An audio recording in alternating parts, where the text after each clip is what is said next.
ಓಂಕಾರ ಬಂದು ಹೇಳ್ತು, ಅದಕ್ಕೂ ಕೂಡ ಕೇಳ್ತಾ ಇಲ್ಲ. ಮತ್ತೆ ವಿಷ್ಣು ಎಷ್ಟು ಬುದ್ಧಿ ಹೇಳಿದ್ರು ಅಂದ್ರೆ ಅವನಿಗೆ ಅಹಂಕಾರದ ಕಣ್ಣಿಗೆ ಯಾವುದು ಒಳಗೆ ಹೋಗೋದಿಲ್ಲ ಅಂತ ಒಂದು ಇದರಲ್ಲಿ ಬ್ರಹ್ಮ ಅದಕ್ಕೆ ಎದುರುವಾಗಿ ಬ್ರಹ್ಮನನ್ನು ವಿಷ್ಣುವನ್ನ ಮೂದಲಿಸ್ತಾವನೆ.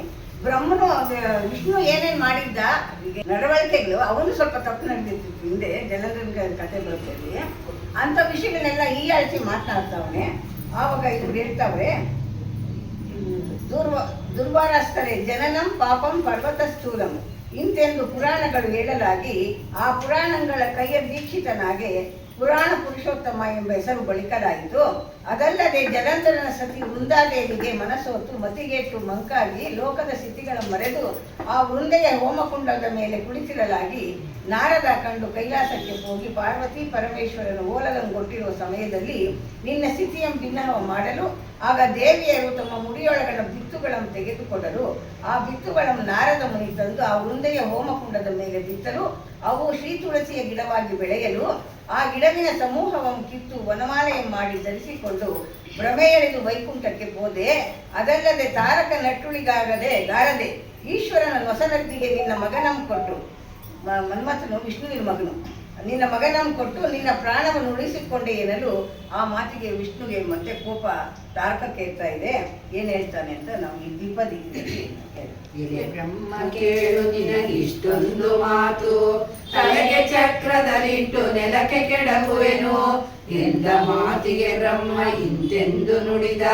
ಬಂಧಿಸಿ ನಾ ನಿನ್ನ ಪಾಶುಪತಾಸ್ತ್ರದಲ್ಲಿ ಕೊಂದು ಹಾಕುವ ತನಕ ಕೋಪ ನಿಲ್ಲುವುದೇ ಎಂದು ಇಬ್ಬರು ಎದ್ದು ಎದುರು ನಿಂತು ಸಂಧಿಸಿದ ಸಭೆಯೆಲ್ಲ ಸೈನ್ಯರಗಾಗೆ ಮದಗಜಗಳೆರಡು ತಾವು ಮರೆತು ನಿಂತಂತೆ.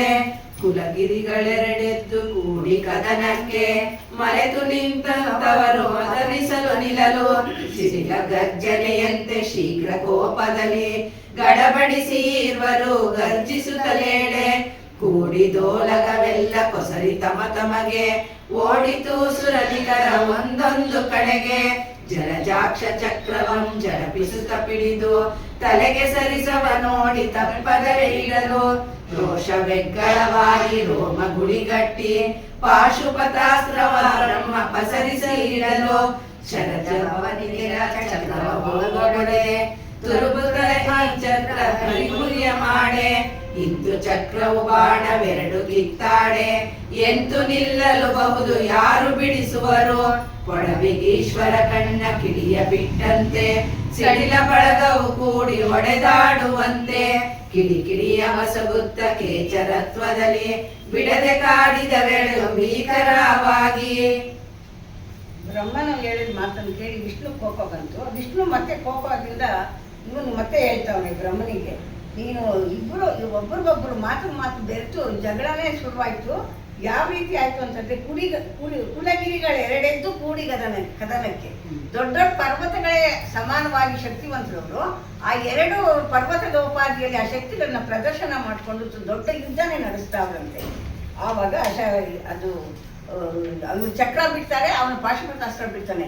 ಒಂದಕ್ಕೊಂದು ತಗಲಿ ಏನೆಲ್ಲ ಆಘಾತಗಳು ನಡೀತಾ ಇರ್ಬೇಕಾದ್ರೆ ಇಂತು ಚಕ್ರವು ಬಾಣವೆರಡು ಕಿತ್ತಾಡೆ ಎಂತು ನಿಲ್ಲಲು ಬಹುದು ಇದು ಯಾರು ಬಿಡಿಸುವರು.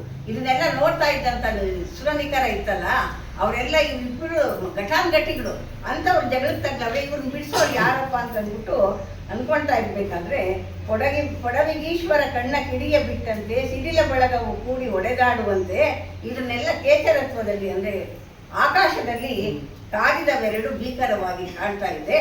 ಅಂತ ವೇಳೆಯಲ್ಲಿ ಮಹಾಪ್ರಣವ ಬಂದು ಆಕಾಶದಲ್ಲಿ ನಿಂತು ಓಂಕಾರಾಕೃತಿಯಲ್ಲಿ ಏನೇನು ತಿದ್ದುದು.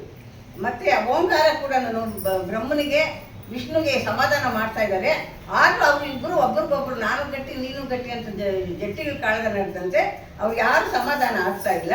ಆ ಮಾತಿಗೆ ಪ್ರಣವದ ಹೇಳಿದಂಥ ಮಾತನ್ನು ಕೂಡ ತಿರಸ್ಕಾರ ಮಾಡಿದ ಬ್ರಹ್ಮ ವಿಷ್ಣು. ಆಗ ಪ್ರಣವದ ಮಾತಿಗೆ ಆ ಬ್ರಹ್ಮ ಏನೆನ್ನುತ್ತಿದ್ದನು. ಓಂಕಾರ ಕೃತಿ ಹೇಳ್ತಾ ಇದ್ದಾನೆ, ಮಂದಮತಿ ಅಜನೇ ಬ್ರಹ್ಮನೇ ಕೇಳು, ನಿನ್ನ ಗರ್ವ ನೀನು ಬಿಡ್ತಾ ಇಲ್ಲ. ಆದರೆ ಚಂದ್ರದಿರ ಶಿವ ತಾನು ಬಂದು ನಿನ್ನ ಕೊಂದನಲ್ಲದೆ ಬಿಡಲು ನೀನು ಇಷ್ಟೆಲ್ಲ ಆಟಾಟೋಪ ಮಾಡ್ತಾ ಇರ್ಬೇಕಾದ್ರೆ ಭಗವಂತನ ಬಂದು ಇವತ್ತು ನಿನ್ನ ಕೊಂದೇ ಆಗ್ತಾನೆ. ಇದು ಮಗ ತಾಯಿ ಬಂದೆ ಎಂಬಂತೆ ನಿನ್ನ ಬಗೆಯು ಇಲ್ಲಿಗೆ ಕಾಣುವಂತೆ ಅಗಹರನು ಬರುತ್ತಾನೆ ಮುಂದೆ ನಿನ್ನ ತಗಲಿಸುವ ತಲೆಯು ನೆಗೆಯುವಂತೆ ನಿನ್ನ ಅಹಂಕಾರ ತಲೆಯನ್ನು ತೆಗೆದು ಬರ್ತಾನೆ ಅಂತ ಪರಮಾತ್ಮನ ನಿಮಿಷ ಮಾತ್ರದಲ್ಲಿ ನೀನು ಅರಳಗೊಳ್ಳದೆಂದು ಕೋಟಿಯಲ್ಲಿ ಬರುತ್ತಿರುವೆ ಬಹಳ ಭವಗಳಲ್ಲಿ ಶಿವನೇ ಶಿವನೆಂದು ನಂಬಲರಿಯದಲ್ಲಿ ಶಿವನೊಬ್ಬನೇ ದೊಡ್ಡವನು ಅಂತ ನೀನು ನಂಬುದಿರಾ? ಇಷ್ಟು ಜನ ಹೇಳಿದ ಮಾತನ್ನು ಕೇಳಿದಿರ ನೀನು ಗರ್ಭದಲ್ಲೇ ನೀನು ಇರ್ಬೇಕಾದ್ರೆ ನೀನು ಯಾರು ಕಾಪಾಡ್ತಾರೆ? ಏನು ಸಾಧ್ಯ ಇಲ್ಲ. ನೀವು ಏನೋ ಇವತ್ತು ಒಂದು ಕೃತಿ ಕಾಣಿಸ್ತಾರೆ ಭಗವಂತನ ಬಂದು ಅಂತ ಹೇಳ್ತಾ ಇರ್ಬೇಕಾದ್ರೆ ಒಂದೆರಡು ಉದಾಹರಣೆ ಕೊಡ್ತಾರೆ ಈ ಕವಿ. ರೋಗಿ ಬಲ್ಲನೆ ಹಾಲ ರುಚಿಯ. ರೋಗ ಇದ್ದಾಗ ನಮ್ಮ ನಾಲ್ಗೆಗೆ ಏನೋ ರುಚಿ ಸಿಗೋದಿಲ್ಲ. ಹಾಗೆ ಗೂಗೆ ಬಲ್ಲದೆ ಕಾಗೆ ವಿಷಯ. ಗೂಗೆ ಹಗಲು ಬೇಕಾಗಿಲ್ಲ, ಅದಕ್ಕೆ ಸೂರ್ಯನ ಕಿರಣ ಆಗಿ ಗೂಗೆ ಸರಿ ಹೋಗಲ್ಲ, ಕಾಗೆಗೆ ರಾತ್ರಿ ಸರಿ ಹೋಗಲ್ಲ. ಹಾಗೆ ಯೋಗಿ ಬಲ್ಲನೆ ಕರ್ಮ ಹುಸಿಯ. ಯೋಗಿ ಲೌಕಿಕದ ಈ ಕರ್ಮದ ಹುಸಿಗೆ ಅವನು ದೂರ ಇರ್ತಾನೆ ಅಂತ. ಕಾಕು ಜೋಗಿ ಬಲ್ಲನೆ ಶಿವನ ಬಿಸಿಯ ಅಂತ ಅವನಿಗೆ ಬುದ್ಧಿವಾದ ಹೇಳ್ತಾ ಗುರುವ ವಿರಳಾನಂದ ಪರದೇವ ಅವನು ಪರಮ ಭಕ್ತರ ಮನದ ಜೀವ ಮರೆ ಹೊಕ್ಕವರನ್ನು ನೆರೆಗಾಯುವ ಶಿವನ ಅರಿಯದಿದ್ದವನೇ ದುರ್ಭಾವ. ನೀನು ನಿನ್ನ ಅಹಂಕಾರದ ಮದದಿಂದ ಬಿಟ್ಟು ಒಂದು ನಿಮಿಷ ಯೋಚನೆ ಮಾಡಿ ಭಗವಂತನ ಪಾದಕ್ಕೆ ಬಿಡು. ನಿನ್ನ ದುರ್ಮದವನ್ನು ತೊಡೆದು ಹಾಕಿ ಭಗವಂತನು ನಿನಗೆ ಒಂದು ಒಳ್ಳೆಯ ಸ್ವಭಾವನ ಕೊಟ್ಟು ನಿನ್ನ ಉದ್ಧರಿಸ್ತಾನೆ ಅಂತ ಹೇಳ್ತಾವ್ರೆ. ತಂದೆ ತಾಯಿಯ ಇಂದ್ರಿಯದಲ್ಲಿ ಬಂದವನು ದೇವನಲ್ಲ, ಸಂದೇಹವೆಂಬ ಕುಳಿಯಲ್ಲಿ ಬಿದ್ದವನು ದೇವನಲ್ಲ, ಶುಕ್ಲ ಶೋಣಿತದಲ್ಲಿ ಹೊಕ್ಕು ಬೆಳೆದವನಲ್ಲ ಎಂತಿದ್ದಂತೆ ಆ ಪರವಸ್ತು ನೋಡ. ಅಂತ ಸಕಲ ದೇವತಾ ಶಿರೋಮಣಿ ಸರ್ವ ಜಗದಕರ್ತ ಬೇರೆ ಒಬ್ಬ ಇದ್ದಾನೆ. ನಿಮ್ಮಿಬ್ಬರಿಗೆಯೂ ಕದನ ಬೇಡ ಎಂದು ಪ್ರಣವ ಹೇಳುತ್ತಿದೆ. ಎಂದ ಪ್ರಣವದ ಮಾತಿಗೆ ಆ ಬ್ರಹ್ಮ ಮತ್ತೆ ಏನೆನ್ನುತ್ತಿದ್ದಾನು. ಕಡಲ ಕದಡುವೆ ಸುಡುವೆ ಲೋಕವ ಅಡಿಯಲೊತ್ತುವೆ ಕೊಡವಿ ಇಡಿವಲು ಇಡಿವೆ ನಭವನು ಬಡಿವೆ ಮಲೆತಲ ಪಡಿಯು ಎನಗಾರು ಅರಿಯ ಚಕ್ರವ ನೊರಸಿ ಬಿಡಿಸುವೆ ಅರನ ಶೂಲವ ಮುರಿದು ಬಿಡುವೆನು ಸುರರ ಅಸುರರ ಸರಕು ಕೊಳ್ಳೆನು ಸರಿಯು ಎನಗಾರು ಸೃಷ್ಟಿ ಸ್ಥಿತಿಲಯ ಮೂರ ಕೊಡೆಯನ ನಷ್ಟ ಮಹಾಸಿದ್ಧಿಗಳ ಕೊಡುವೆನು ಎಷ್ಟು ದೈವಗಳುಂಟು ಅವರಿಗೆ ಶ್ರೇಷ್ಠ ನಾನೆಂದ ಅರನು ಹುಟ್ಟಿದ ಹಣೆಯ ಮಧ್ಯದಿ ಹರಿಯು ಹುಟ್ಟಿದ ಕಟಿಯ ಮಧ್ಯದಿ ನರಸುರೋರಗ ಸಚರಾಚರವೆನ್ನ ಕರುಣದಿಂದಿರುವುದು ಸಕಲ ಕರ್ತನು ಸಕಲ ಎತ್ತನು ಸಕಲ ಸನ್ನಾಹಕ್ಕೆ ಒಡೆಯನು ಅಖಿಲ ವ್ಯಾಪಕ ನೆಲಗೆ ಬರಲಿನ್ನುಂಟೆ ಜಗದೊಳಗೆ ವರಮಿಂಚು ಕೊಡುವುದೀರ್ವವ ತರಣಿಯ ಕಿರಣವ ಭೂಕಂಬಳಿವ ಬಗೆಯೋ ಪರಶಿವನಂ ನೆರೆದನಿಗೆ ಶಿರಗಡೆ ಎಂದೆನುತ ಪ್ರಣವ ಬೆರಗಾಗಿರ್ಕುಂ. ಇಲ್ಲಿ ಓಂಕಾರ ಕೂಡ ಅವನಿಗೆ ಬುದ್ಧಿವಾದ ಹೇಳಿದ ಮಾತನ್ನು ಕೇಳ್ತಾ ಇದ್ದಂತ ಬ್ರಹ್ಮ ಮತ್ತೆ ಒಂದು ಅಹಂಕಾರದಿಂದ ಗರ್ವದಿಂದ ಹೇಳ್ತಾವನೆ. ಕಡಲ ಕದಡುವೆ ಸುಡುವೆ ಈ ಲೋಕನ ಸುಟ್ಟಾಗ್ತೀನಿ ನಾನು ಬ್ರಹ್ಮನು, ನಾನೇ ಎಲ್ಲ ಸೃಷ್ಟಿ ಮಾಡುವಂಥ ಶಕ್ತಿ ಇರೋವಾಗ ನಾನು ಇದನ್ನೆಲ್ಲ ಮಾಡ್ತೀನಿ. ನಭವನು ಬಡಿವೆ ಮಲೆ ಥರ ಪಡೆಯು ಎನಗಾರು. ನಾನು ಇದನ್ನೆಲ್ಲ ಮಾಡುವಂಥ ಶಕ್ತಿ ನನಗಿರ್ಬೇಕಾದ್ರೆ ನನ್ನನ್ನು ದೂಷಣೆ ಮಾಡೋಕ್ಕೆ ನೀವು ಇದು ಮಾಡ್ತಾ ಇದ್ದೀರಾ, ನಾನು ಅದಕ್ಕೆ ಒಪ್ಪೋದಿಲ್ಲ. ಹರಿಯ ಚಕ್ರವನ್ನು ಒರೆಸಿ ಬಿಸಿಡುವೆ. ವಿಷ್ಣುವಿನ ಕೈಯಲ್ಲಿರೋ ಚಕ್ರ ಕೂಡ ನಾನು ಅದನ್ನ ಹರಿದು ಬಿಸಾಕ್ತೀನಿ. ಹರನ ಶೂಲವ ಮುರಿದು ಬಿಡುವೆನು. ಮತ್ತೆ ಹರನ ಶಿವನ ಕೈಯಲ್ಲಿರೋ ಶೂಲ ಕೂಡ ನಾನು ಅದನ್ನ ಗಣನೆ ತಗೊಳ್ಳೋದಿಲ್ಲ. ಎಷ್ಟು ದೈವಗಳಿದೆ ಅವರಿಗೆಲ್ಲ ಶ್ರೇಷ್ಠರು ಯಾರು ಅಂದರೆ ನಾನೇ. ಎಲ್ಲರೂ ಶಿವ ಶಿವ ಅಂತ ಕೊಂಡಾಡಿದ್ರು ಅದನ್ನು ಒಪ್ತಾ ಇಲ್ಲ ಬ್ರಹ್ಮ. ನಾನೇ ಶ್ರೇಷ್ಠನು ಅಂತ ಮತ್ತೆ ತನ್ನ ಇದನ್ನ ಹೇಳ್ಕೊಳ್ತಾವನೆ. ಅರನು ಹುಟ್ಟಿದ ಹಣೆಯ ಮಧ್ಯದಿ, ಬ್ರಹ್ಮನ ಹಣೆ ಮಧ್ಯದ ಶಿವನು ಹುಟ್ಟಿದಂತೆ ಹರಿಯು ಹುಟ್ಟಿದ ಕಟಿಯ ಮಧ್ಯದಿ ವಿಷ್ಣು ಒಕ್ಕಳಿನಿಂದ ಬ್ರಹ್ಮನ ಒಕ್ಕಳಿಂದ ಹುಟ್ಟಿದ ನರಸುರೋರಗ ಸಚರಾಚರವೆನ್ನ ಕರುಣದಿಂದಿರುವುದು.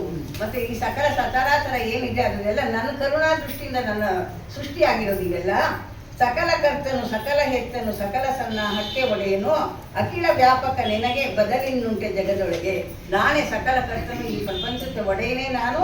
ಮತ್ತೆ ಸಕಲ ಸನ್ನಾಹಕ್ಕೆ ಏನು ನಡಿಬೇಕಾಗಿರೋ ನನ್ನ ವಿಧಿ ಇದ್ರೆ ನನ್ನಂತೆ ನಡೆಯೋ ಒಂದು ವ್ಯವಸ್ಥೆ ಇರೋವಾಗ ಅಖಿಲ ವ್ಯಾಪಕನು ನಾನು, ಎಲ್ಲ ಕಡೆ ನಾನೇ ಇರೋದು, ನನಗಿಂತ ಈ ಜಗದಲ್ಲಿ ಯಾರು ಬೇರೆಯವರಿಲ್ಲ ಅಂತ ಹೇಳ್ತಾ ಮತ್ತೆ ಇನ್ನೊಂದು ಉದಾಹರಣೆ ಕೊಡ್ತಾರೆ. ವರ ಮಿಂಚು ಕುಳುಗು ದೀಪವ ತರಣಿಯ ಕಿರಣವ ಭೂಕಂಪಳಿವ ಬಗೆಯೋದು. ಒಂದು ಮಿಂಚುಗಳು ರಾತ್ರಿ ಹೊತ್ತು ಬರುತ್ತಲ್ಲ, ಅದು ಒಂದು ಬೆಂಕಿ ನೋಡ್ಬಿಟ್ಟು ನನಗಿದ್ರಾಗಿದೆ ಈ ಬೆಂಕಿ, ನಾನು ಅದಕ್ಕಿಂತ ನಾನೇನು ಕಡಿಮೆ ಇಲ್ಲ ಅಂದ್ಕೊಳ್ಳುತ್ತಂತೆ. ಮಿಂಚುಗಳು ಇಷ್ಟು, ಬೆಂಕಿ ಅಷ್ಟು ದೊಡ್ಡದು, ಅದಕ್ಕೆ ಅಹಂಕಾರ ಇರುತ್ತೆ. ಆ ಮಿಂಚುಗಳು ನಾನು ಹೋಗಿ ಅದನ್ನ ಏನೋ ಮಾಡ್ತೀನಿ ಆಡ್ತೀನಿ ಅಂತ ಅಂದ್ಬಿಟ್ಟು ಅಹಂಕಾರದಿಂದ ಹೋಗುತ್ತಂತೆ. ಹೋದಾಗ ಮಿಂಚುಗಳು ಏನಾಗುತ್ತೆ, ಭಸ್ಮ ಆಗ್ಬಿಡುತ್ತೆ. ಅಹಂಕಾರ ನನಗೂ ನನಗಿಂತ ದೊಡ್ಡವ್ರು ಯಾರು ಇಲ್ಲ ಅಂತ ನಾವು ಏನು ಅಂತೀವಿ, ಆ ಅಹಂಕಾರ ನಮ್ಮನ್ನೇ ಸುಡೋದು. ಹಾಗೆ ತರಣಿಯ ಕಿರಣವ ಗೂಕಂ, ಸೂರ್ಯ, ತರಣಿ ಅಂದರೆ ಸೂರ್ಯ, ಸೂರ್ಯನ ಕಿರಣಕ್ಕೆ ಗೂಬೆ ಯಾವ ಎದ್ದುಕೊಂಡು ಅದು ಸರಿ ಹೋಗಲ್ಲ, ಅದು ನಿಂತಂತೆ.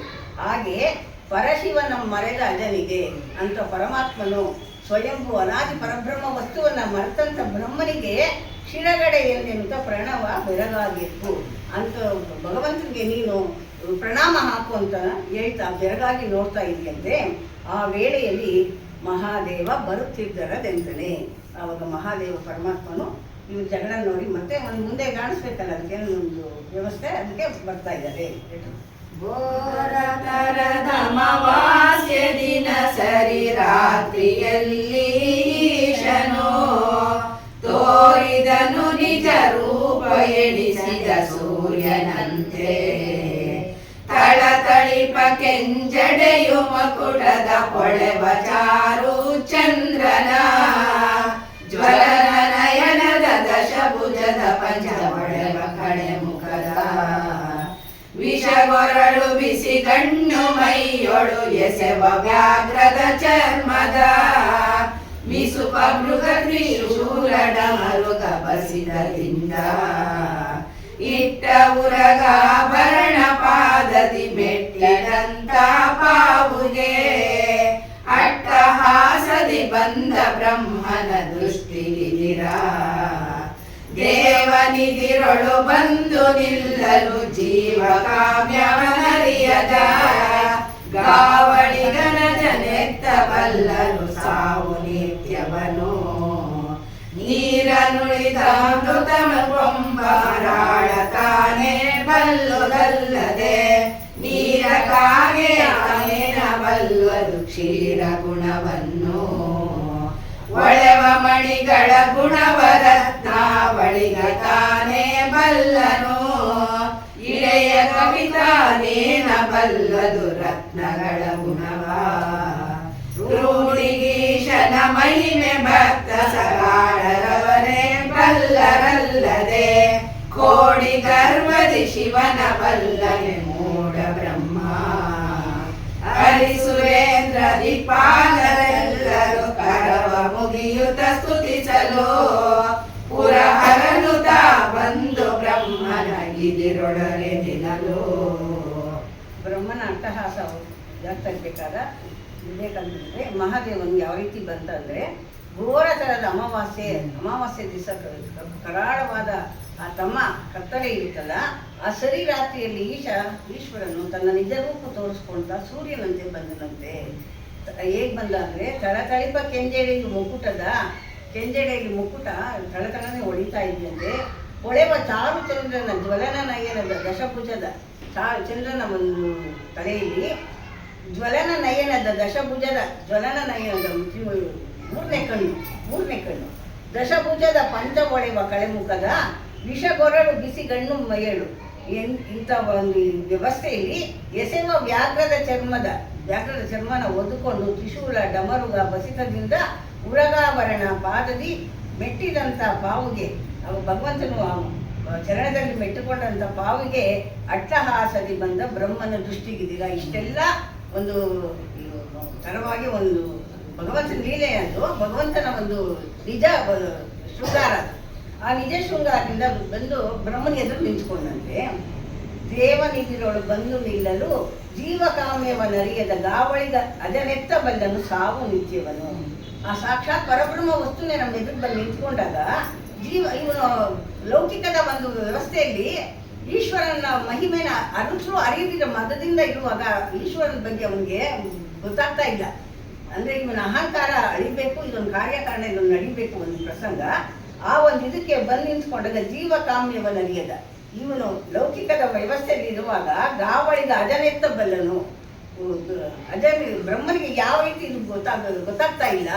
ಅವನ ಸಾವು ನಿತ್ಯ, ನನಗೇನಾಗುತ್ತೆ ಇದು ಪ್ರಸಂಗದಿಂದ ಅನ್ನೋ ವಿವೇಚನೆಯೇ ಇಲ್ಲಿರ ಭಗವಂತನ ನಿರೀಕ್ಷಣೆ ಮಾಡ್ತಾವೆ. ಇದಕ್ಕೆ ಒಂದು 3 ಉದಾಹರಣೆ ಕೊಡ್ತಾರೆ. ನೀರನ್ನುಳಿದ ಅಮೃತವನ್ನು ಕೊಂಬ ಮರಾಳ ತಾನೇ ಬಲ್ಲುದಲ್ಲದೆ, ಮರಾಳ ಪಕ್ಷಿ ಅಂದರೆ ಹಂಸ. ಹಂಸದ ಮುಂದೆ ಹಾಲು ನೀರು ಬೆರೆಸಿಟ್ರೆ ಅದು ಕೊಕ್ಕಿನಿಂದ ತಗೊಂಡಾಗ ಬರೀ ಹಾಲೇ ಹೋಗುತ್ತಂತೆ, ನೀರು ಮಾತ್ರ ಬಿಡುತ್ತಂತೆ. ಅದು ಪಕ್ಷಿಯ ವಿಶೇಷ, ಭಗವಂತನ ಚಮತ್ಕಾರಿಕ ಒಂದು ಸೃಷ್ಟಿಯಲ್ಲಿ ನಿಯಮಿಸಿರುವುದು. ಈಗ ವಿಜ್ಞಾನಿಗಳು ಅದಕ್ಕೇನು ಹೇಳ್ತಾರೆ ಅಂದರೆ, ಅದು ಕೊಕ್ಕಿನಲ್ಲಿ ಒಂದು ಏನೋ ಇದಿರುತ್ತೆ, ಅದು ಅದನ್ನು ದೂರ ಮಾಡುತ್ತೆ. ಏನೋ ವಿಜ್ಞಾನ ಒಪ್ಪಲ್ಲ ಅಲ್ವಾ ಪುರಾಣಗಳನ್ನ, ಅದಕ್ಕೆ ಹಂಗೆ ಹೇಳ್ತಾರೆ. ಅಂಥ ಮರಾಳ ಪಕ್ಷಿ ಬಲ್ಲುದೆ, ನೀರ ನುಡಿದ ಅಮೃತವನ್ನು ಕೊಂಬ ಮರಾಳ ತಾನೇ ಬಲ್ಲುದಲ್ಲದೆ, ಹಂಸಕ್ಕಲ್ಲದೆ ನೀರಕ್ಕಾಗೆ ತಾನೇನೋ ಬಲ್ಲದು. ನೀರು ಕೋಳಿ ಹೋಗಿ ಅದನ್ನ ಮುಟ್ಟಿದಾಗ ಏನಾಗುತ್ತೆ, ಕೋಳಿ ಏನು ತಿನ್ನುತ್ತೆ, ಅದೇ ಹಾಲು ತಿಂದಿಟ್ರೆ ಅಂದರೆ ಅದರ ಸಾಮರ್ಥ್ಯ ಅದಕ್ಕಷ್ಟೇ ಇರ್ತೈತಿ. ಆ ಭಗವಂತನ ಸೃಷ್ಟಿಯಲ್ಲಿ ಎಲ್ಲವೂ ವೈವಿಧ್ಯಮಯವಾಗಿದೆ. ಒಳೆವ ಮಣಿಗಳ ಗುಣವ ರತ್ನಾವಳಿಗ ತಾನೇ ಬಲ್ಲನು. ನವರತ್ನಗಳು ತಂದಲ್ಲಿ ಇಟ್ಟುಬಿಟ್ಟು ನಾವು ಹೇಳ್ತಾ ಲೌಕಿಕರು ಸಾಮಾನ್ಯರು ಅದನ್ನು ತಗೊಂಡಾಗ ನಮಗೆ ಗೊತ್ತಾಗಲ್ಲ. ಕೋತಿ ಮುಂದೆ ಮಾಣಿಕ್ಯ ಕೊಟ್ಟ ಕೋತಿಗೆ ಏನು ಮಾಡುತ್ತೆ, ಅದು ಹೆಂಗೆ ಬಿಸಾಗುತ್ತೆ, ಹಂಗೆ ನಮಗೆ ಗೊತ್ತಾಗಲ್ಲ. ಅದನ್ನು ಯಾರು ಪರೀಕ್ಷಕರು ಯಾರು ರತ್ನಪಡಿ ವ್ಯಾಪಾರಿ ಅಂತ ತಗೊಂಡು ಕೊಟ್ಟಾಗ ಅವನು ಎಷ್ಟು ಚೆನ್ನಾಗಿ ಅದನ್ನು ವಿವರಿಸಿ, ಇದು ಇಂಥೋ ಮುತ್ತು, ಇದು ಇಂಥದ್ದು ನವರತ್ನಗಳಲ್ಲಿ ಇದೇ ಒಂದು ಗುಂಪು ಸೇರುವಂಥದ್ದು ಅಂತ ಹಾಗೆ ಹೇಳ್ತಾನೆ. ಮುಂದೆ ಹೇಳ್ತಾರೆ, ಇಳೆಯ ತಪ್ಪಿತಾನೇನ ಬಲ್ಲದು ರತ್ನಗಳ ಗುಣವ ಅಂತ ರೂಢಿಗೀಶನ ಮಹಿಮೆ ಅಂತ ರತ್ನಗಳ ಅಸಮಾನನಾದಂಥ ಭಕ್ತನು ಈಶನು ಭಗವಂತನೇ ಬಂದು ಎದುರಿನಲ್ಲಿ ನಿಂತುಕೊಂಡಿರುವಾಗ ಈ 3 ಕೋಟಿ ಜನರು ಅವರು ಗರ್ಭದಿಂದ ನಾವೇನು ಅರಿಯೋದಕ್ಕೆ ಸಾಧ್ಯ ಆಗುತ್ತೆ. ಏ ಬ್ರಹ್ಮ ಅಂತ ಹೇಳ್ತಾ ಇರ್ಬೇಕಾದ್ರೆ ಹರಿಸುರೇಂದ್ರ ದಿಕ್ಪಾಲಕರೆಲ್ಲರೂ ಎಲ್ಲ ಸಮೂಹ ಇದೆಯಲ್ಲ, ಇದೆಲ್ಲ ನೋಡ್ತಾ ಇದ್ದಾರೆ. ಯುದ್ಧ ನಡಿಬೇಕಾದ್ರೆ ಶಿವನ ಒಡ್ಡೋಲಗ 3 ದಿವಸದಿಂದ ಹೇಳಿದ್ವಿ ಒಡ್ಡೋಲಗದ ಸಂಭ್ರಮನ. ಅವರೆಲ್ಲರೂ ನೆಟ್ಟಕಂಡು ನೆಟ್ಟಂತೆ ಬಿಟ್ಟು ಬಾಯಿ ಬಿಟ್ಟಂತೆ ಏನಾಗುತ್ತೋ ಅಂತ ಮನಸ್ಸಿನಲ್ಲಿ ಒಂಥರ ದೂಡ ಇದ್ರೂ ಕೂಡ ಎಲ್ಲ ನೋಡ್ತಾವ್ರೆ, ಕೈ ಎತ್ತಿ ಮುಗಿತಾವ್ರೆ.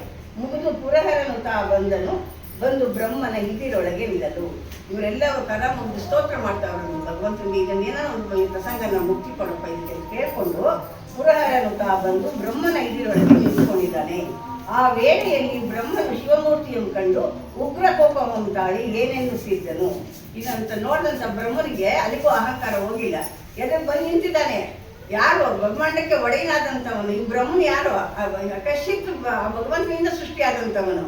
ಅಂಥವನ್ನೇ ಅವನ ಮೇಲೆ ಒಂದು ಇದರಿಂದ ಗರ್ವದಿಂದ ನಿಂತು ಕೋಪದಿಂದ ಏನಂತಾನೆ ಅಂದರೆ, ಯಾಕೆ ನಿನಗೈದು ಮುಖವೇನಪ್ಪೆ ನೀನೆನಗೆ ಸಾಕು ನಿಂದಿರಬೇಡ ಸಾರು ನೀ ಕಡೆಗೆ ನಿನ್ನ ನಾಟಕವನಿಲ್ಲಿ ಎನಗೆ ತೋರಿಸ ಬಂದೆ ನಿನ್ನ ಪೂರ್ವವ ನೀನು ಮರೆದೆಯ ಎಂದ ಎಲ್ಲಿ ಹುಟ್ಟಿದೆ ನೀನು ಯಾರಿಂದ ಘನವಾದೆ ಇಲ್ಲಿ ನಿನ್ನಯ ಬಲುಮೆ ಕೊಳ್ಳದನ್ನೊಡನೆ ಶೂಲವೇತಕ್ಕೆ ನಿನಗೆ ಸುರಗಿಯೇತಕ್ಕೆ ಎನ್ನ ಮೇಲೆ ನೀ ಕಾದಿ ಕಳೆದುಳಿದು ಬದುಕುವೆಯ ಬರದಿಂದಲೇ ನಗಿದಿರ ಕರವ ಮುಗಿಯುತ್ತ ಬಂದು ಶರಣು ಹೋಗ್ತಾರೆ ನಿನ್ನ ಹರಣವನ್ನು ಕಾಯ್ವೆ.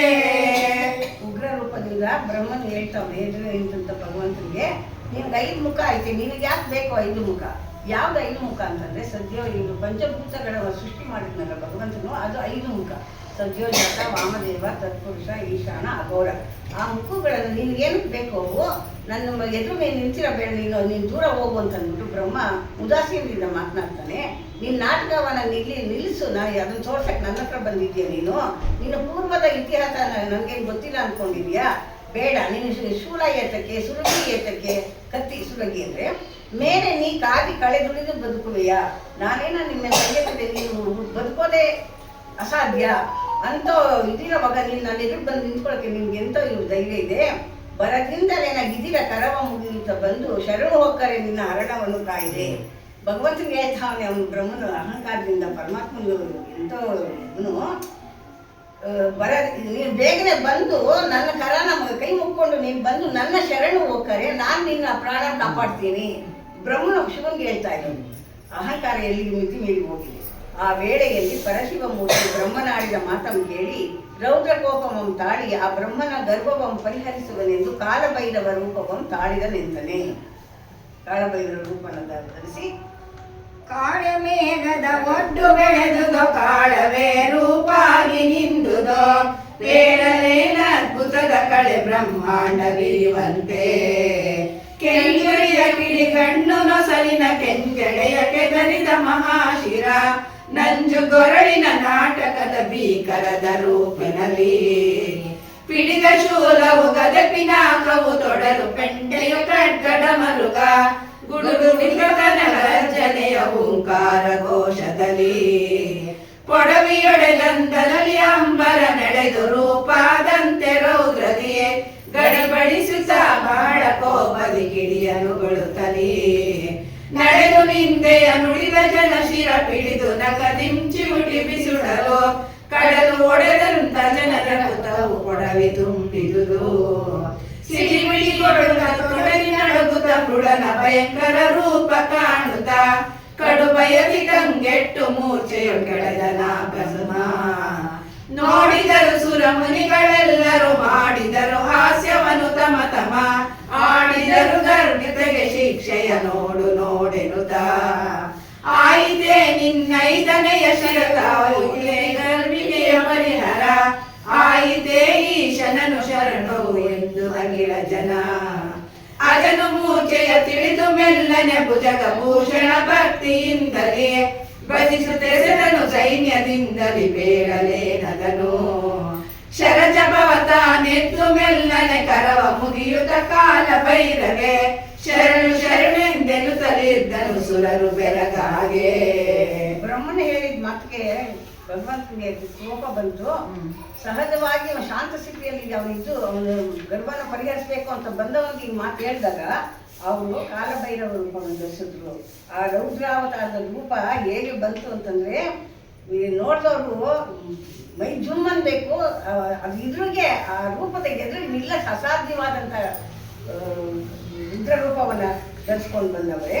ಅಂತ ಮೂರ್ತಿ ಹೇಗೆ ಬರುತ್ತಿದ್ದಾನೆ ಅಂತಂದ್ರೆ ಕಾಳಮೇಘದ ಒಡ್ಡು ಬೆಳೆದುದು ಕಾಳವೇ ರೂಪಾಗಿ ನಿಂದುದು ಬೇಳೆನೇನು ಅದ್ಭುತದ ಕಳೆ ಬ್ರಹ್ಮಾಂಡ ಬಿರಿಯುವಂತೆ.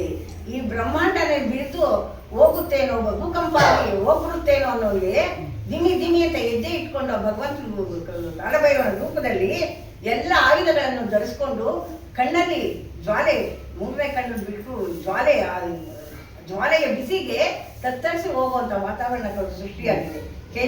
ಕೆಂಜುರಿಯ ಕಿಡಿಗಣ್ಣು ನೊಸಲಿನ ಆ ಮೂರನೇ ಕಣ್ಣಿನ ಉರಿ ಕೆಂಜೆಡೆಯು ಕೆದರಿದ ಮಹಾಶಿರ ಜಡೆನ ಕೆದರ್ಕೊಂಡ್ಬಿಟ್ಟಿದ್ದಾನೆ.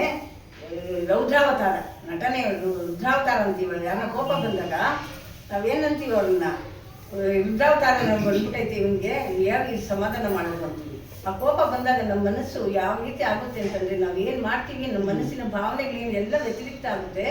ಮತ್ತೆ ಮೈ ಬಿಸಿ ಆಗಿ ಮನಸ್ಸಿನಿಂದ ಅದೇನು ಮಾತುಗಳು ಬರುತ್ತೋ ಗೊತ್ತಿಲ್ಲ ಅಂಥವೆಲ್ಲ ಬರುತ್ತೆ. ನಾವು ಒಂದನ್ನೇ ಎದುರು ಅರ್ಥ ಅಂತಾರೆ.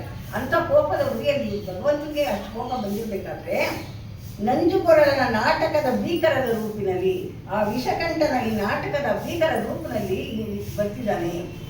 ಪಿಡಿದ ಶೂಲವು ಗದೆ ಪಿನಾಕವು ಕೈಯಲ್ಲಿ ಗದೆ ಪಿನಾಕ ಎಲ್ಲ ಇಟ್ಕೊಂಡಿದ್ದಾನೆ. ಖಡ್ಗ ಡಮರುಗ ಮತ್ತೆ ಅವೆಲ್ಲವೂ ಏನು ಶಬ್ದ ಮಾಡ್ತಾ ಇದೆ ಅಂತಂದ್ರೆ ಎಲ್ಲ ಆಯುಧಗಳನ್ನು ಶಬ್ದ ಬರ್ತಾ ಇರ್ಬೇಕಾದ್ರೆ ಓಂಕಾರ ಘೋಷದಲ್ಲಿ ಓಂಕಾರ ಅನ್ನಲ್ಲ ಓಂಕಾರ ಒಂಥರ ಗರ್ಜನೆ ನೋಡ್ಬೇಕಾದ್ರೆ ಕರ್ಕಶ ಶಬ್ದಗಳು ಬರುತ್ತಲ್ಲ ಅಂಥ ವೇಷ ಶಬ್ದ ಅಲ್ಲಿ ಸೃಷ್ಟಿಯಾಗ್ಬಿಟ್ಟಿದೆ.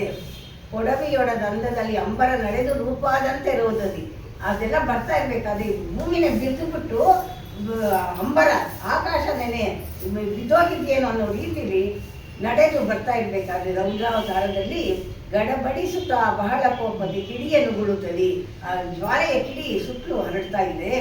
ನಡೆದು ಬಂದನು ನಡೆದು ನಿಂದೆಯ ನೋಡಿದ ಅಜನ ಶಿರ ಪಿಡಿದು ಮುಂದೆ ಬರ್ತಾ ಬ್ರಹ್ಮನ ಮುಂದೆ ಬಂದು ನಿಂತ್ಕೊಂಡು ಅವನ ಶಿರ ಹಿಡಿದು ಅವನಿಗೆ ಐತಲೆ ಬ್ರಹ್ಮನಿಗೆ ಐತಲೆ ಇತ್ತು. ಒಂದು ಶಿರದ ಹತ್ರ ಹೋಗಿ ಹಿಂಗೆ ಚಿವುಟದಂತೆ ಉಗುರಿನಲ್ಲಿ ನಕದಿಂ ಚಿವುಟಿ ಬಿಸುಡಲು ಕಡಲು ಒಡೆದಂತ ಅಜನ ರಕ್ಕುತವು ಕೊಡವಿ ತುಂಬಿದುದು.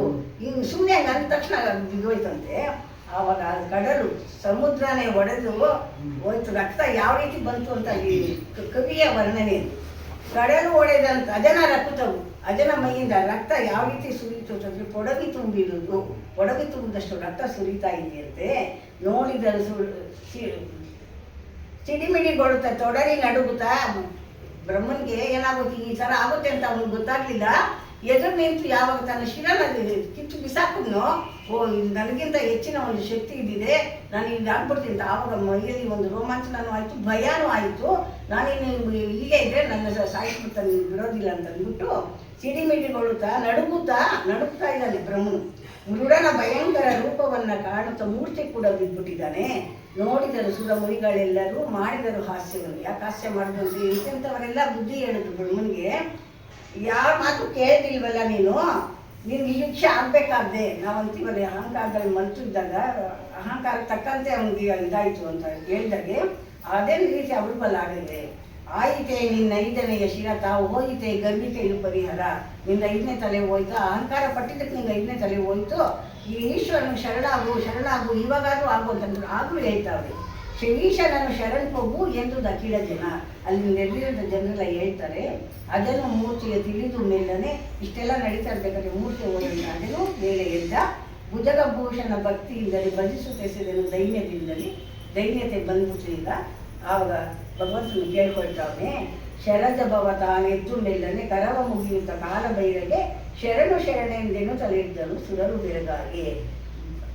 ಅದನ್ನು ಎದ್ದು ಭಗವಂತನಿಗೆ 2 ಕೈಯಿಂದ ಮುಗಿದು ಕಾಲಭೈರವೇಶ್ವರನಿಗೆ ಶರಣು ಅಂತಿದ್ದಾಗ ಇದನ್ನೆಲ್ಲ ನೋಡಿದಂಥ ಸುರರು ಬೆರಗಾಗ್ತಾ ಇದ್ದಾರಂತೆ ಎಂದು ಶಾಸ್ತ್ರ ಉಂಟಾಗಿ ಆ ಸಮಯದಲ್ಲಿ ವಿಷ್ಣು ಮುಂತಾದ ಸಕಲ ದೇವತಾ ಸಮೂಹವು ಏನೆಂದು ನುಡಿಯುತ್ತಿದ್ದರು.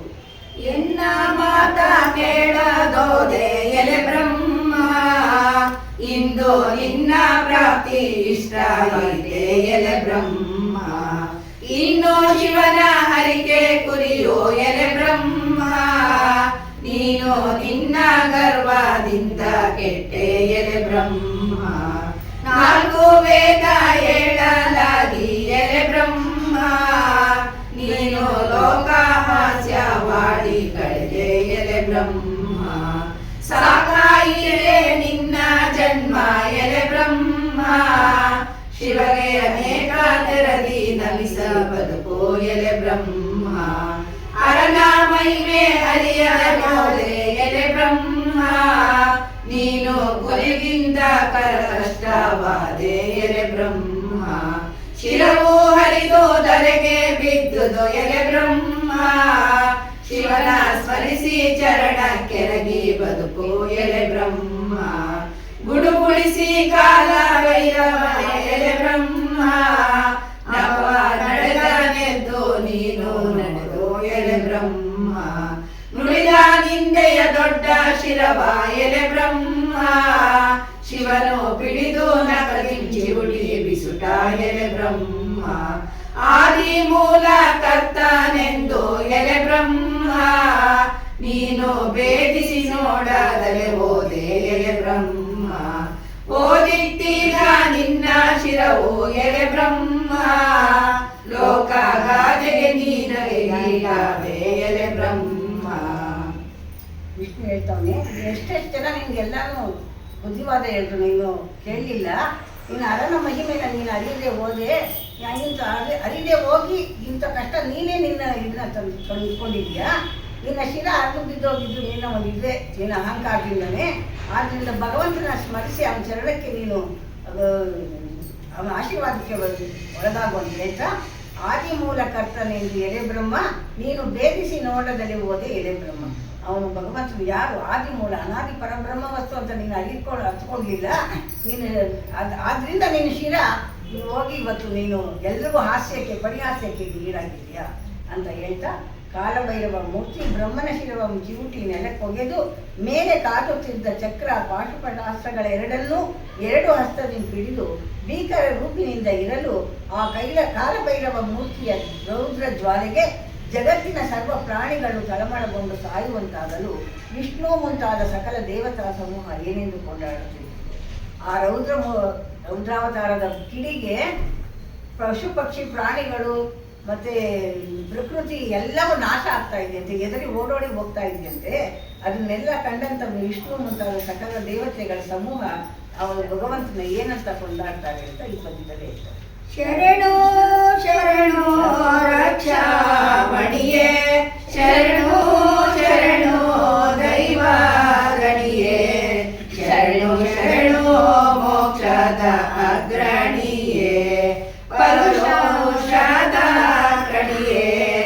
ಹರನೆ ನಿಮ್ಮಯ ಕರುಣಾ ವಿರಲಯ್ಯ ಶರಣಾಗತ ರಕ್ಷಣೋ ಯಾಕ ಗಣನ ಮರಣ ರಹಿತ ನಿಷ್ಕಳಂಕ ಕರುಣಿಸೋ ಕಾರುಣ್ಯ ಸಿಂಧೂಲಿ ಹೇ ಲೋಕದ ಬಂಧು ದೇವರೇ ನಾವೇನ ಬಲ್ಲೆವು ಉರಿದರೆ ಹತ್ತಿ ಲೋಕ ಇರುವುದ ಶಂಕೆ ಇಲ್ಲದಲೆ ದರೆಯ ಹತ್ತಿ ಬೇಯುವ ನಿರಾಗ ಈ ಲೋಕವೆಲ್ಲವೂ ಇರುವುದಕ್ಕೆ ತಾವು ಎಲ್ಲಿಯದು ತಾಯಿ ತಂದೆ ಗುರುವು ದೈವ ಯಾರು ಸಕಲವು ನೀನೇ ನ್ಯಾಯವೇ ನೀನು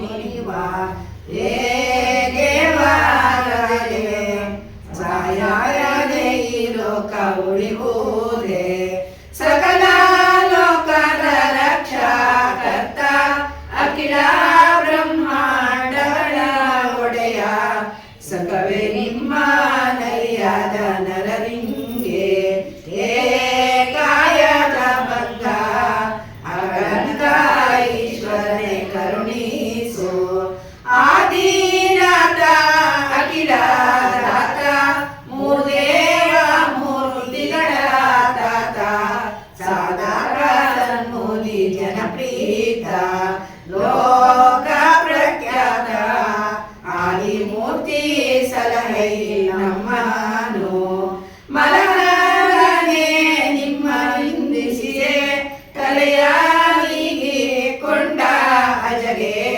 ಒಲಿದು ನಿಮ್ಮಯ ಕರುಣಾದಲ್ಲಿ ಬೇಗ ಪಾಲಿವು ಈಗ ಸುಲಭ ಮೂರ್ತಿ ಸಲಹು ಸತ್ಕೀರ್ತಿ ಹೋಯಿದೆ ನಿನ್ನೈದನೆ ತಲೆ ಆಯಿಗೆ ಮೋಟಿನ ಗಾಯ ಆಯಿಗೆ ಹಿಮ ಕೇಳದರೆ ಹಾಸ್ಯಕ್ಕೊಳಗಾದೆ ನ್ಯಾಯವೇ ದುರುಪೇರ ಎಲ್ಲರ ಮಾತ ಕೇಳದೆ ಬಲ್ಲಿರನೆಂದಾಡಿಕೊಂಡೆ ಎಲ್ಲಿ ನಿನ್ನಯ ಸಾಹಸ ವೀರ ತೋರಿಸಲೇ ದೇವ ಕುಲ್ಲನಿಕೆ ಎಂದುದು ಯಜುರ್ವೇದ ನಾಡಾಡಿ ದೈವನಂದಲ್ಲ ರೂಢಿ ಶಂಗೀರಿಯರಿಲ್ಲ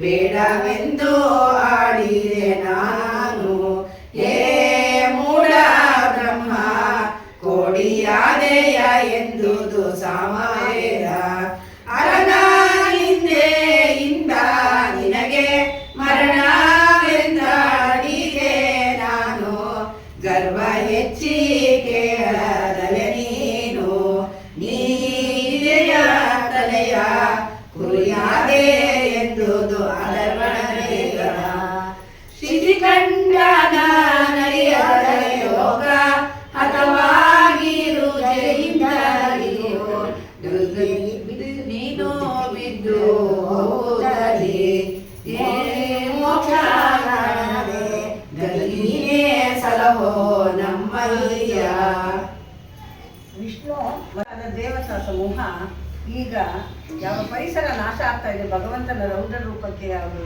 ಬಿಸಿಯ ಒಂದು ತಾಪದಿಂದ ಅದಕ್ಕೆ ಎಲ್ಲರೂ ಭಗವಂತನ ಸ್ತೋತ್ರ ಮಾಡ್ತಾರೆ.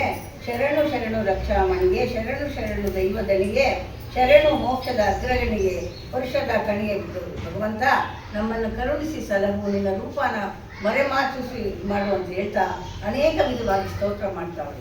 ಇಲ್ಲಿ ಒಂದು ಹೇಳ್ತಾರೆ, ಹಾಗೆ ನಾವು ಒಲೆಯನ್ನು ಉಳಿಸ್ತಾ ಇರ್ಬೇಕಲ್ಲ, ಅದರಿಂದ ಏನೋ ಒಂದು ಸ್ವಲ್ಪ ಬೆಂಕಿ ಈಚೆ ಆಚೆ ಬಂದರೆ ನಾವು ಇನ್ನು ಪಕ್ಕಕ್ಕೆ ಬರ್ತೀವಿ, ಇನ್ನೊಂದು ಮತ್ತೆ ಬರ್ತೀವಿ, ನಾವು ಪ್ರಾಣ ಅಪಾಯದಿಂದ ಪಾರಾಗ್ತೀವಿ. ಆದರೆ ಈ ದರೆನೇ ಹತ್ತಿ ಉಳಿಯುವಾಗ ನಮ್ಮನ್ನು ಕಾಪಾಡೋರು ಯಾರು ಭಗವಂತ?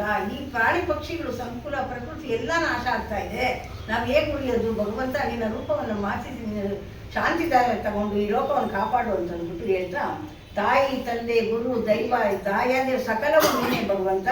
ನ್ಯಾಯನ ನೀನು ನಮ್ಮಲ್ಲಿ ಈ ಥರ ಕೋಪಗೊಳ್ಳೋದು, ನಿನ್ನ ಒಂದು ಕೋಪದ ಏನೆಂದು ಈ ಪ್ರಪಂಚ ತಗಣಿಸಿ ಹೋಗ್ತಾ ಇದೆ. ನೀನು ಶಾಂತಚಿತ್ತನಾಗಬೇಕು ಅಂತೇಳಿ ಸಕಲ ಲೋಕದ ರಕ್ಷಕರ್ತ ಅಖಿಲ ಬ್ರಹ್ಮಾಂಡಗಳೊಡೆಯ 14 ಲೋಕ ಇದೆ, ಅಖಿಲ ಬ್ರಹ್ಮಾಂಡಗಳು ಅಂತ ಬ್ರಹ್ಮಾಂಡಗಳಿಗೆಲ್ಲ ಒಡೆಯನಾಗಿ ಸಕಲ ಲೋಕದ ರಕ್ಷಣೆ ಮಾಡುವಂಥ ಶಕ್ತಿ ಇರೋ ಭಗವಂತ, ಸುಖವೇ ನಿಮ್ಮನ್ನು ಅರಿಯದ ನರನಿಗೆ, ನಿಮ್ಮನ್ನು ಅರಿಯದೆ ಮರುಳಾಗಿ ಮತ್ತಲಾಗಿ ನಾವು ಅಹಂಕಾರದಿಂದ ಇರೋರಿಗೆ ನೀನು ಈ ರೀತಿ ಮಾಡಬಾರ್ದು, ದಯಮಾಡಿ ನಿನ್ನ ಕೋಪನ ಮಾಡಿಸಿ ಅಂದರೆ ಮರೆ ಮಾಡಿ ಶಾಂತಚಿತ್ತನಾಗು ಅಂತೇಳಿ ತುಂಬ ಇದರಲ್ಲಿ ಕೇಳಿಕೊಂಡು ಭಗವಂತನಿಗೆ ವಿನಯಪೂರ್ವಕವಾಗಿ ತಮ್ಮ ಇದನ್ನು ಎಲ್ಲರೂ ಹೇಳ್ತಾರೆ.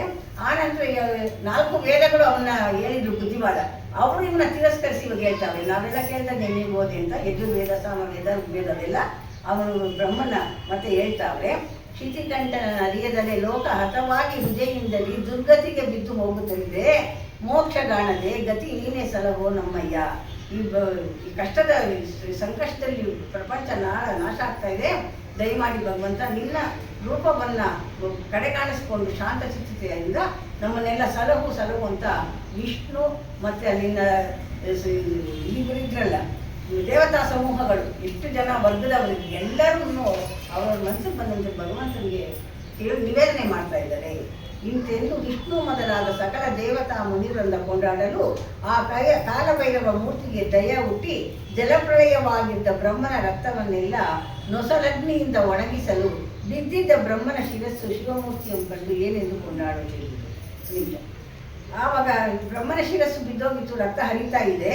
ಆವಾಗ ಇವು ದೇವತೆಗಳೆಲ್ಲ ಸ್ತೋತ್ರ ಮಾಡಿದಾಗ ಭಗವಂತನು ಕರುಣಾ ಸಮುದ್ರನು ಎಂತೆಂಥ ಭಾಗದಲ್ಲಿ ಎಂತೆಲ್ಲ ಕಾದಿದ್ದಾನೆ. ಅದಕ್ಕೆ ಅವನ ಬಿದ್ದು ಬಂದಿರೋದು ಕರುಣಾ ಸಮುದ್ರ. ಇದು ಇನ್ನೂ ಮುಂಚೆ ಬಿರುದುಗಳೆಲ್ಲ ತಗೊಂಡಿದ್ದಾನೆ. ಅಂಥವನು ತನ್ನ ಶಾಂತ ರೀತಿಯಲ್ಲಿ ಕಾಲಭೈರವ ರೌದ್ರದ ಅವಸ್ಥೆಯನ್ನು ಮುಗಿಸ್ಕೊಂಡು ಅವನು ದಯ ಹುಟ್ಟಿತಂತೆ. ಅವ್ರು ಹೇಳ್ತಾರೆ, ಜಲಪ್ರಳಯವಾಗಿದ್ದ ಬ್ರಹ್ಮನ ರಕ್ತವನ್ನು ಒಣಗಿಸ್ಬೇಕು ಅಂತ ಅಂದ್ಬಿಟ್ಟು ನೊಸಲ ಅಗ್ನಿ, ಅಷ್ಟೊಂದು ಅಗ್ನಿ ರಕ್ತನ ಒಣಸಕ್ಕೆ ಯಾವುದರಿಂದ ಸಾಧ್ಯ ಆಗುತ್ತೆ? ಮತ್ತೆ ಆ ಕಣ್ಣಿನ ನೊಸಲಗ್ನಿನ ಬಿಟ್ಟಂತೆ ನೊಸಲಗ್ನಿಯಿಂದ ಒಣಗಿಸಲು ಬಿದ್ದಿದ್ದ ಬ್ರಹ್ಮನ ಶಿರಸ್ಸು ಶಿವಮೂರ್ತಿಯನ್ನು ಕಂಡು ಆವಾಗ ಬ್ರಹ್ಮನ ಶಿರಸ್ಸು, ಬ್ರಹ್ಮ ಇಲ್ಲೇ ಇದ್ದಾನೆ, 4 ತಲೆ ಒಂದು ತಲೆ ಹೋಗಿದೆ, ಆ ತಲೆ ಇವಾಗ ಭಗವಂತನ ಕೊಂಡಾಡ್ತಾವನೆ ಏನಂತ